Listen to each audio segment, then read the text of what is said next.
జనవరి 13th 2026 అసలు ఎక్కువ జనాలే లేరండి. తిరుమలలో ఎక్కువ జనాలే లేరు.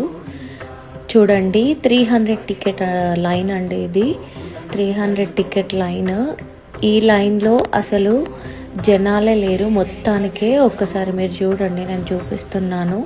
ఒక 10-20 మెంబర్స్ అట్లున్నారు అక్కడక్కడ, అంతే. లాస్ట్ ఫైనల్లో కొంతమంది అయితే కనిపించారు, కానీ ఇక్కడనైతే అసలు ఒక్కరు కూడా లేరు. అసలు జనాలే లేరు. మరి పండగ అని చెప్పేసి జనాలు లేరు అనుకుంటా. కాకపోతే దర్శనం అయితే చాలా అద్భుతంగా జరిగింది. చూడండి ఇక్కడ మీకు చూపిస్తున్నాను కదా, 300 టికెట్. అసలు ఒక్కరు కూడా లేరు జనాలు. టోటల్ మొత్తం ఖాళీ ఉన్నాయి. కంపార్ట్మెంట్స్ అన్నీ టోటల్ ఖాళీ ఉన్నాయి. కానీ దర్శనం మాత్రం అద్భుతంగా జరిగింది. చాలా దగ్గర నుంచి చూపించారు ఆ వెంకటేశ్వర స్వామిని. గోవిందా గోవింద.